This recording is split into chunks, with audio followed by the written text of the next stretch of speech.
ஓம் சாந்தி. முரளி தேதி 16/1/2026. காலை முரளி பாப்தாதா, மதுபன். இனிமையான குழந்தைகளே, நீங்கள் செய்கின்ற கர்மங்கள் அனைத்திற்குமான பலன் நிச்சயமாக கிடைக்கிறது. ஆனால் பலனை எதிர்பாராத சேவையை ஒரே ஒரு தந்தை மட்டுமே செய்கிறார். இந்த வகுப்பு மிகவும் அற்புதமானது. எப்படி? இங்கே முக்கியமாக என்ன கடின உழைப்பு செய்ய வேண்டி உள்ளது? பதில்: இந்த ஒரு வகுப்பில் மட்டும்தான் சின்ன குழந்தைகளும் அமர்ந்துள்ளனர் மற்றும் முதியவர்களும் அமர்ந்துள்ளனர். இதில் அகல்யாக்கள், கூனிகள், சாதுக்களும் வந்து ஒரு நாள் இங்கே அமர்வார்கள். இந்த வகுப்பு அப்படி அற்புதமானது. இங்கே முக்கியமானது நினைவின் முயற்சி. நினைவின் மூலம்தான் ஆத்மா மற்றும் ஷரீரத்திற்கு இயற்கை சிகிச்சை நடைபெறுகின்றது. ஆனால் நினைவு செய்வதற்காகவும் கூட ஞானம் வேண்டும். பாடல்: இரவு நேர பயணியே, கலைத்து போக கூடாது. ஓம் சாந்தி. இனிமையிலும் இனிமையான ஆன்மீக குழந்தைகள் பாடலை கேட்டீர்கள். ஆன்மீக தந்தை குழந்தைகளுக்கு இதன் அர்த்தத்தையும் கூட புரிய வைக்கின்றார். கீதை அல்லது சாஸ்திரங்கள் முதலியவற்றை உருவாக்குபவர்கள் இதன் அர்த்தத்தை அறிந்து கொள்ளவில்லை என்பதுதான் அதிசயம். ஒவ்வொரு விஷயத்திலும் அனர்த்தத்தை, அதாவது தவறைதான் வெளிப்படுத்துகின்றனர். ஆன்மீக தந்தை ஞானக் கடலாக, பதீத பாவனராக இருப்பவர் அமர்ந்து இவற்றின் அர்த்தத்தை சொல்கின்றார். ராஜயோகத்தையும் தந்தைதான் கற்பிக்கின்றார். குழந்தைகள், நீங்கள் அறிவீர்கள், இப்போது மீண்டும் ராஜாவுக்கெல்லாம் மேலான ராஜாவாக ஆகிக் கொண்டிருக்கின்றோம். ஆனால் பாடசாலைகளில், அதாவது ஸ்கூலில், நாங்கள் மறுபடியும் வக்கீலாகிக் கொண்டிருக்கின்றோம் என்று யாரும் சொல்ல மாட்டார்கள். மீண்டும் என்ற வார்த்தை யாருக்கும் சொல்ல வராது. நீங்கள் சொல்கிறீர்கள், நாங்கள் 5000 ஆண்டுகளுக்கு முன் போலவே மீண்டும் எல்லையற்ற தந்தையிடம் படிக்கிறோம். இந்த விநாசம் கூட மீண்டும் நிச்சயமாக நடைபெறப் போகிறது. எவ்வளவு பெரிய பெரிய அணுகுண்டுகளை தயாரித்துக் கொண்டே இருக்கின்றனர். மிகவும் சக்தி மிக்கதாக உருவாக்குகின்றனர். வெறுமனே வைத்திருப்பதற்காக ஒன்றும் தயாரிக்கவில்லை, இல்லையா? இந்த விநாசம் கூட சுப காரியத்திற்காக தான் அல்லவா? குழந்தைகள், நீங்கள் பயன்படுத்துவதற்கு அவசியம் எதுவும் கிடையாது. இது நன்மை செய்யக்கூடிய யுத்தமாகும். பாபா வருவதே நன்மை செய்வதற்காகத்தான். சொல்லவும் செய்கின்றனர். தந்தை வந்து பிரம்மா மூலமாக ஸ்தாபனை, சங்கர் மூலம் விநாசத்தின் காரியத்தை செய்விக்கின்றார். ஆகவே இந்த அணுகுண்டுகள் முதலானவை விநாசத்திற்காகத்தான். இவற்றை காட்டிலும் அதிகமாக, அதாவது அழிவுக்கான வேறு பொருட்கள் எதுவும் கிடையாது. அதோடு கூடவே இயற்கை சேதங்கள் கூட நடைபெறும். அதை யாரும் ஈஸ்வரிய சேதங்கள் என சொல்ல மாட்டார்கள். இந்த இயற்கையின் ஆபத்துக்கள் டிராமாவில் விதிக்கப்பட்டுள்ளது.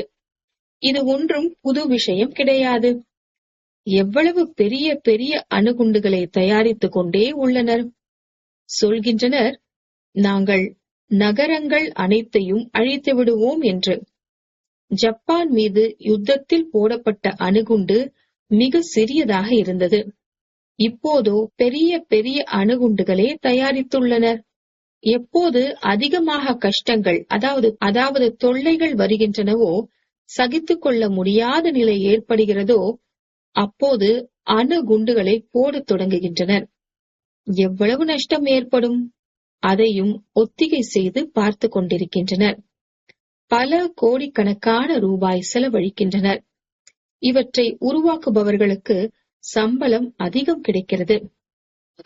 குழந்தைகளாகிய உங்களுக்கு குஷி இருக்க வேண்டும். பழைய உலகம்தான் விநாசமாக போகிறது.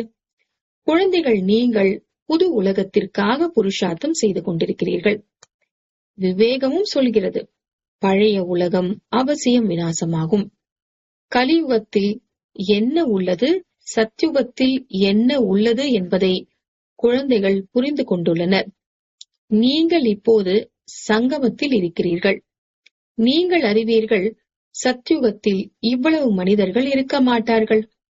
ஆக அனைவரும் விநாசமாகி விடுவார்கள். இந்த இயற்கையின் ஆபத்துகள் கல்பத்திற்கு முன்பும் கூட நடந்தன.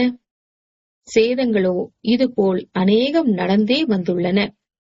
ஆனால் அது குறைந்த எண்ணிக்கையில் நடக்கிறது. இப்போது இந்த பழைய உலகம் முழுவதும் அழிந்துவிடப் போகிறது. குழந்தைகளாகிய உங்களுக்கோ மிகுந்த குஷி இருக்க வேண்டும். ஆன்மீக குழந்தைகளாகிய நமக்கு பரம்பிதா பரமாத்மா தந்தை வந்து புரிய வைக்கின்றார். இந்த விநாசம் உங்களுக்காகவே நடைபெற்றுக் கொண்டிருக்கின்றன. ருத்ர ஞான யஜ்யத்தின் மூலம் விநாச ஜுவாலை கொழுந்துவிட்டு எரிந்தது என்ற பாடல் கூட உள்ளது. அநேக விஷயங்கள் கீதையில் உள்ளன. அவற்றின் அர்த்தம் மிக நன்றாக உள்ளது. ஆனால் யாரும் அதை புரிந்து கொள்வதில்லை. அவர்கள் சாந்தியை வேண்டிக் கொண்டே இருக்கின்றனர். நீங்கள் சொல்கிறீர்கள், சீக்கிரம் விநாசமானால் நாம் போய் சுகமாக இருக்கலாம் என்று. பாபா சொல்கின்றார், எப்போது சத்தோ பிரதானமாக ஆகின்றீர்களோ அப்போதுதான் சுகமாக இருப்பீர்கள். பாபா அநேக விதமான கருத்துக்களை தருகின்றார். பிறகு சிலரது புத்தியில் நன்கு பதிகிறது, சிலரது புத்தியில் குறைவாக பதிகிறது. வயதான மாதர்கள் சிவபாபாவை நினைவு செய்ய வேண்டும் என்பதை மட்டும் புரிந்து கொண்டுள்ளனர். அவர்களுக்காக புரிய வைக்கப்படுகிறது, தன்னை ஆத்மா என உணர்ந்து தந்தையை நினைவு செய்யுங்கள். இருப்பினும் ஆஸ்தியை அடைந்து விடுகின்றனர், துணையுடன் இருக்கின்றனர். கண்காட்சியில் அனைவரும் வருவார்கள். அஜாமில் போன்ற பாவாத்மாக்கள், கணிகைகள் முதலான அனைவரும் உயர்வடைய வேண்டும். கடைசி நிலை ஊழியர்கள் கூட நல்ல ஆடைகள் அணிந்து வருகின்றனர். காந்திஜி தீண்டத்தகாதவர்களுக்கு சுதந்திரம் அளித்தார். அவர்களுடன் சாப்பிடவும் செய்கிறார். தந்தையோ வேறு எந்த ஒரு தடையும் செய்வதில்லை. இவர்களுக்கு உதவதான் வேண்டும் என புரிந்து கொண்டுள்ளனர். தொழில் சம்பந்தப்பட்ட எந்த ஒரு தொடர்பும் கிடையாது. இதில் பாபாவோடு புத்தி யோகத்தை இணைப்பதில்தான் அனைத்து ஆதாரமும் உள்ளது. பாபாவை நினைவு செய்ய வேண்டும். ஆத்மா சொல்கிறது, என்னை தீண்ட முடியாது என்று. இப்போது நாம் புரிந்து கொண்டுள்ளோம்.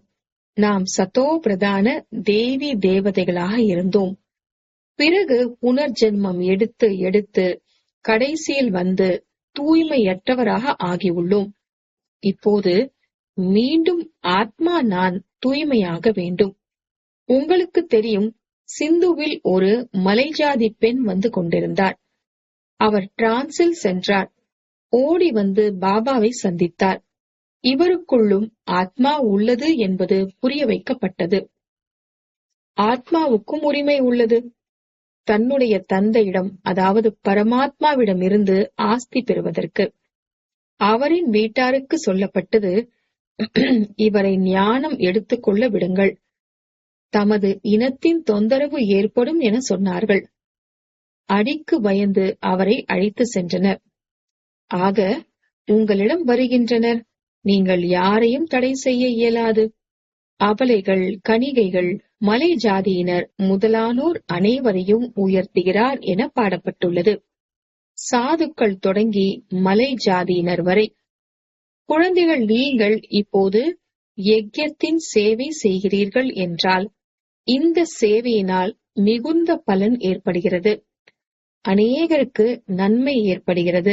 நாளுக்கு நாள் கண்காட்சி சேவையில் மிகுந்த முன்னேற்றம் ஏற்படும். பாபா பேட்ச் கூட செய்ய வைத்துக் கொண்டிருக்கின்றார். எங்கே சென்றாலும் நீங்கள் இது பற்றி புரிய வைக்க வேண்டும். இவர் தந்தை, அதாவது சிவபாபா. இவர் தாத்தா, அதாவது பிரம்மா பாபா. இது தந்தையின் ஆஸ்தி, அதாவது சொர்க்கம். இப்போது தந்தை சொல்கின்றார், என்னை நினைவு செய்வீர்களானால் தூய்மையாகி விடுவீர்கள். கீதையிலும் உள்ளது, மாமேக்கம் யாது கரோ, என்னை மட்டும் நினைவு செய்யுங்கள். அதில் என் பெயரை மட்டும் எடுத்துவிட்டு குழந்தையின் பெயரை, அதாவது கிருஷ்ணரின் பெயரை கொடுத்துள்ளனர். பாரதவாசிகளுக்கு இது தெரியாது. ராதே கிருஷ்ணருக்கிடையில் அவர்களுக்குள் என்ன சம்பந்தம்? அவர்களுடைய திருமணம் முதலியவற்றின் சரித்திரம் பற்றி எதுவும் சொல்வதில்லை. இருவரும் தனித்தனி ராஜதானியை சேர்ந்தவர்கள். இந்த விஷயங்களை பாபா வந்து புரிய வைக்கிறார். இதை புரிந்து கொண்டு சிவ பகவான் வாக்கு என சொல்வார்களானால் அவரை அனைவரும் விரட்டி விடுவார்கள். நீங்கள் இதை புரிந்து கொண்டு சிவ பகவான் வாக்கு என சொல்வார்களானால் அவரை அனைவரும் விரட்டி விடுவார்கள். நீங்கள் இதை பிறகு எங்கிருந்து கற்றீர்கள்? அவர் எந்த குரு என கேட்பார்கள். விகே என சொன்னால் சண்டை பிடிப்பார்கள். இந்த குருக்களின் ராஜ்யமே முடிந்து போகும். இதுபோல் அநேகர் வருகின்றனர், எழுதியும் கொடுக்கின்றனர், பிறகு மறைந்து போகின்றனர். தந்தை குழந்தைகளுக்கு எந்த ஒரு கஷ்டமும் கொடுப்பதில்லை. மிகவும் சகஜமான யுக்தியை சொல்கின்றார். யாருக்காவது குழந்தை இல்லை என்றால் பகவானிடம் செல்கின்றனர், குழந்தை வரம் கொடு என்று. பிறகு குழந்தை பிறந்து விட்டால் அதை மிக நன்றாக பராமரிக்கின்றனர், படிக்க வைக்கின்றனர். பிறகு பெரியவனாக ஆனால் நீ என்னுடைய தொழிலை பார் என்று சொல்கின்றனர். தந்தை குழந்தைகளை வளர்த்து அவர்களை தகுதி உள்ளவர்களாக ஆக்குகின்றார் என்றால் குழந்தைகளின் சேவகர் ஆகின்றார் இல்லையா? இந்த தந்தையோ குழந்தைகளுக்கு சேவை செய்வது கூடவே அழைத்தும் செல்கின்றார். அந்த லௌகிக்க தந்தை நினைப்பார், குழந்தை பெரியவனானாலும் தனது தொழிலில் ஈடுபடுவான் என. பிறகு நமக்கு வயதாகிவிட்டால் நமக்கு சேவை செய்வான் என்று. இந்த தந்தையோ சேவை கேட்பதில்லை. இவர் பலனை எதிர்பார்க்காதவர். லௌகீக தந்தை புரிந்து கொள்கின்றார், எதுவரை நான் உயிருடன் இருக்கின்றேனோ அதுவரை என்னை பராமரிப்பது குழந்தையின் கடமை என்று. இந்த ஆசை வைக்கின்றார். இந்த தந்தை சொல்கின்றார், அதாவது சுபாபா சொல்கின்றார், நான் பலனை எதிர்பார்க்காத சேவை செய்கின்றேன். நான் ராஜ்யம் செய்வதில்லை. நான் எவ்வித பலன் பற்றிய எதிர்பார்ப்பின்றி இருக்கின்றேன். மற்றபடி யார் என்ன செய்தாலும் அதன் பலன் பற்றிய நான் எவ்வித பலன் பற்றிய எதிர்பார்ப்பின்றி இருக்கின்றேன். மற்றபடி யார் என்ன செய்தாலும் அதன் பலன் அவர்களுக்கு அவசியம் கிடைக்கிறது. இவரோ அனைவரின் தந்தை. இவர் சொல்கின்றார், நான் குழந்தைகளாகிய உங்களுக்கு ஸ்வர்க்கத்தின் ராஜ்யத்தை தருகிறேன். நீங்கள் எவ்வளவு உயர்ந்த பதவி பெறுகிறீர்கள்? நானோ பிரம்மாண்டத்துக்கு மட்டுமே அதிபதியாக உள்ளேன். நீங்களும் எஜமானர்களாக இருக்கிறீர்கள். ஆனால் நீங்கள் ராஜ்யத்தை பெறுகிறீர்கள் மற்றும்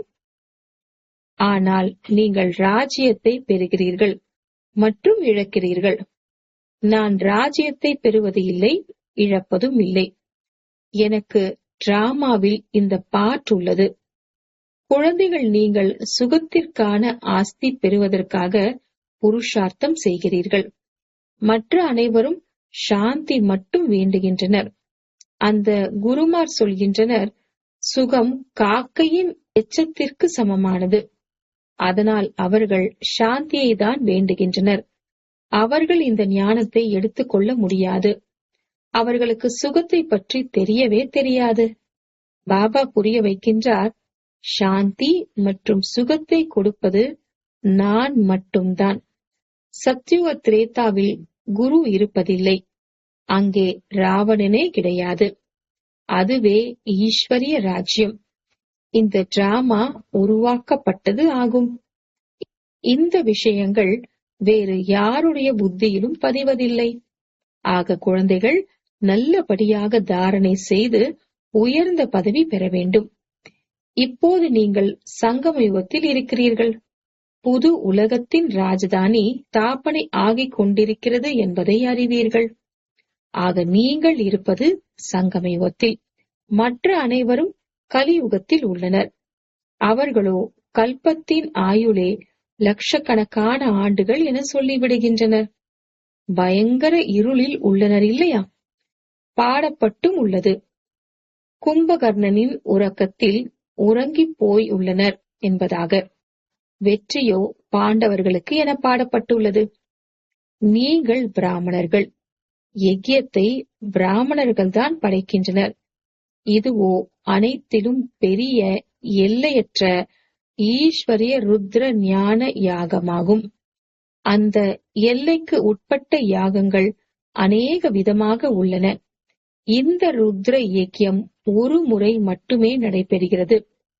சத்யுக திரேதாவில் பிறகு எந்த ஒரு யஜ்யமும் நடைபெறாது. ஏனென்றால் அங்கே எந்த ஓர் ஆபத்து முதலியவற்றின் விஷயமே கிடையாது. அவை அனைத்தும் எல்லைக்கு உட்பட்ட யஜ்யம். இது எல்லையற்றது. இது எல்லையற்ற தந்தையால் படைக்கப்பட்ட யஜ்யமாகும். இதில் எல்லையற்ற பல பொருட்கள் இடப்படுகின்றது. பிறகு அரை கல்பத்திற்கு எந்த ஒரு யஜ்யமும் இருக்காது. அங்கே ராவண ராஜ்யமே கிடையாது. ராவண ராஜ்யம் ஆரம்பமானதால் பிறகு இவை அனைத்தும் ஆரம்பமானது. எல்லையற்ற யஜ்யம் ஒரு முறை மட்டுமே நடைபெறும். அதில் இந்த முழு உலகமும் விநாசமாகிவிடும். இது எல்லையற்ற ருத்ர ஞான யஜ்யமாகும். இதில் முக்கியமானது ஞானம் மற்றும் யோகத்தின் விஷயம். யோகம் என்றால் நினைவு. நினைவு என்ற சொல் மிக இனிமையானதாகும். யோகம் என்ற சொல் பொதுவானதாக ஆகிவிட்டது. யோகத்தின் அர்த்தம் யாரும் புரிந்து கொள்ளவில்லை. நீங்கள் புரிய வைக்க முடியும். யோகம் என்றால் தந்தையை நினைவு செய்வது. பாபா, நீங்களோ எங்களுக்கு எல்லையற்ற ஆஸ்தியை கொடுக்கிறீர்கள். ஆத்மா உரையாடுகிறது. பாபா, நீங்கள் மீண்டும் வந்திருக்கிறீர்கள். நாங்களோ உங்களை மறந்துவிட்டிருந்தோம். நீங்கள் எங்களுக்கு ராஜ்யத்தை தந்திருந்தீர்கள். இப்போது மீண்டும் வந்து சந்திக்கிறீர்கள். உங்களின் ஸ்ரீமத் படி நாங்கள் நிச்சயமாக நடப்போம். இப்படி உள்ளுக்குள் தனக்குத்தான் உரையாட வேண்டும். பாபா, நீங்களோ எங்களுக்கு மிக நல்ல வழி சொல்கிறீர்கள். நாங்கள் கல்ப கல்பமாக மறந்து விடுகிறோம். இப்போது பாபா மீண்டும் மறதியற்றவர்களாக ஆக்குகின்றார். அதனால் இப்போது பாபாவை நினைவு செய்ய வேண்டும். நினைவின் மூலம்தான் ஆஸ்தி கிடைக்கும். நான் எப்போது உங்கள் முன் நேரடியாக வருகின்றேனோ அப்போது உங்களுக்கு புரிய வைக்கின்றேன். அதுவரை பாடிக்கொண்டே உள்ளனர். நீங்கள் துக்கத்தை போக்கி சுகம் தருபவர். மகிமை பாடுகின்றனர். ஆனால் ஆத்மா பற்றியோ பரமாத்மா பற்றியோ தெரியாது. இப்போது நீங்கள் புரிந்து கொண்டிருக்கிறீர்கள். இவ்வளவு சிறிய புள்ளிக்குள் அழிவற்ற நடிப்பின் பாகம் அடங்கியுள்ளது. இதையும் பாபா புரிய வைக்கின்றார். அவர் பரம்பிதா பரமாத்மா, அதாவது பரம மிக மேலான ஆத்மா என சொல்லப்படுகின்றார். மற்றபடி ஒன்றும் பெரிய 1000 சூரியனுக்கு சமமாக இல்லை. நானோ ஆசிரியர் போல் படிப்பு சொல்லித் தந்து கொண்டிருக்கின்றேன். எவ்வளவு ஏராளமான குழந்தைகள்! இந்த வகுப்போ பாருங்கள், எவ்வளவு அற்புதமானது! யார் யார் இதில் படிக்கின்றனர்? அபலைகள், கூனிகள், சாதுக்களும் கூட ஒரு நாள் வந்து அமர்வார்கள். வயதான மாதர்கள், சின்ன குழந்தைகள் முதலான அனைவரும் அமர்ந்துள்ளனர். இப்போது ஒரு பாடசாலையை, இப்படி ஒரு பாடசாலையை எப்போதாவது பார்த்திருக்கிறீர்களா? இங்கே இருப்பது நினைவின் முயற்சி. இந்த நினைவுதான் நேரம் எடுத்துக் கொள்கிறது. நினைவின் புருஷார்த்தம் செய்வது கூட ஞானம்தான் இல்லையா? நினைவுக்காகவும் தான் ஞானம். சக்கரத்தை புரிய வைப்பதற்காகவும் ஞானம் தேவை. இயற்கையான, உண்மையிலும் உண்மையான இயற்கை சிகிச்சை, அதாவது வைத்தியம் என்று இதுதான் சொல்லப்படுகின்றது. ஆத்மா, நீங்கள் முற்றிலும் தூய்மையாக ஆகிவிடுகிறீர்கள். அது ஷரீரத்திற்கான சிகிச்சை. இது ஆத்மாவிற்கான சிகிச்சை. ஆத்மா மீதுதான் கரை படுகிறது. உண்மையான தங்கத்தில் செய்தது உண்மையான நகையாக இருக்கும். இப்போது இங்கே குழந்தைகள் அறிவார்கள், சிவபாபா முன்னிலையில் வந்துள்ளார். குழந்தைகள் தந்தையை அவசியம் நினைவு செய்ய வேண்டும். நாம் இப்போது திரும்ப செல்ல வேண்டும். இந்த கரையிலிருந்து அந்த கரைக்கு செல்ல வேண்டும். தந்தையை, ஆஸ்தியை மற்றும் வீட்டையும் நினைவு செய்யுங்கள். அது இனிமையான, அமைதியான வீடு. அசாந்தியினால்தான் துக்கம் ஏற்படுகிறது. சாந்தியினால் சுகம் இருக்கும். சத்யுகத்தில் சுகம், சாந்தி, செல்வம் அனைத்தும் இருக்கும். அங்கே சண்டை சச்சரவின் விஷயம் இருக்காது. குழந்தைகளுக்கு இதே அக்கறை இருக்க வேண்டும். நாம் சதோ பிரதானமான உண்மையான தங்கமாக ஆக வேண்டும். அப்போதுதான் உயர்ந்த பதவி பெறுவீர்கள். இது ஆன்மீக உணவு உங்களுக்கு கிடைக்கிறது. அதை பிறகு அசை போட வேண்டும். இன்று என்னென்ன முக்கியமான பாயிண்டுகள் கேட்டோம்? இதுவும் புரிய வைக்கப்பட்டுள்ளது. யாத்திரை 2 வகை உள்ளது. ஆன்மீக யாத்திரை மற்றும் ஷரீர சம்பந்தமான யாத்திரை. இந்த ஆன்மீக யாத்திரைதான் பயனுள்ளதாக இருக்கும். பகவான் வாக்கு மன்மனா பவ. நல்லது. இனிமையிலும் இனிமையான தேடி கண்டெடுக்கப்பட்ட செல்ல குழந்தைகளுக்கு தாயும் தந்தையுமான பாப்தாதாவின் அன்பு நினைவுகள் மற்றும் காலை வணக்கம். ஆன்மீக குழந்தைகளுக்கு ஆன்மீக தந்தையின் நமஸ்தே. ஆன்மீக தந்தைக்கு ஆன்மீக குழந்தைகளின் நமஸ்தே. தாரணைக்கான முக்கிய சாரம். முதலாவது, இந்த விநாசமும் கூட சுப காரியத்திற்காகத்தான். அதனால் பயப்படக்கூடாது.